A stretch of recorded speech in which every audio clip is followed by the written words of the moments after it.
নতুন করে ইসরায়েলি হামলার শিকার হল লেবাননের দক্ষিণাঞ্চলীয় ঐতিহাসিক শহর টায়ার। মঙ্গলবার বাসিন্দাদের জোর করে এলাকা ছাড়ার নির্দেশ দেওয়া হয়। টায়ার ও এর আশপাশের এলাকার বাসিন্দাদের জাহারানি নদীর উত্তরে নিরাপদ স্থানে সরে যাওয়ার নির্দেশ দেয় ইসরায়েলি বাহিনী। এর পরপরই সেখানে চালানো হয়েছে ভয়াবহ বিমান হামলা। এতে বহু হতাহতের ঘটনা ঘটেছে। আল জাজিরার প্রতিবেদন বলছে, এই হামলায় মাটির সাথে মিশে গেছে একটি জনপ্রিয় আবাসিক এলাকা। স্থানীয় সিভিল ডিফেন্স জানায়, এলাকা ছাড়ার নির্দেশে শহরের খ্রিস্টান অধ্যুষিত এলাকাগুলোকেও ছাড় দেওয়া হয়নি।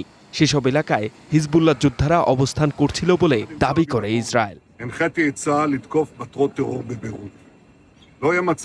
তবে টায়ার শহরে এটাই প্রথম হামলা নয়। গত সোমবারও রেড ক্রস কেন্দ্রের কাছে চালানো হামলায় ৫ জন নিহত হন। আহত হন ৪ জন প্যারামেডিক সহ ৮ জন।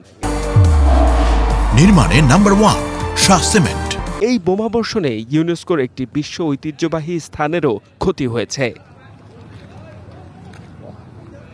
গত ৮ই এপ্রিল ইরান ও ইসরায়েলের মধ্যে অনানুষ্ঠানিক যুদ্ধবিরতি হলেও রবিবার বৈরুতে ইসরায়েলি হামলায় পরিস্থিতি আবারও উত্তপ্ত হয়ে ওঠে।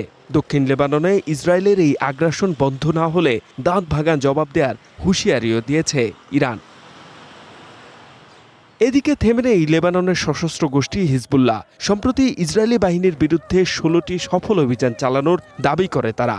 ঐতিহাসিক বোফোর্ট দুর্গের কাছে ২টি ইসরায়েলি সামরিক বুলডোজার ধ্বংস করে হিজবুল্লাহ। ভূপাতিত করেছে একটি ড্রোনও, এমন দাবি গোষ্ঠীটির। লেবাননে একের পর এক ইসরায়েলি হামলা আবারও এক অনিশ্চিত যুদ্ধের দিকে ঠেলে দিচ্ছে মধ্যপ্রাচ্যকে। H M Ataullah, one international desk.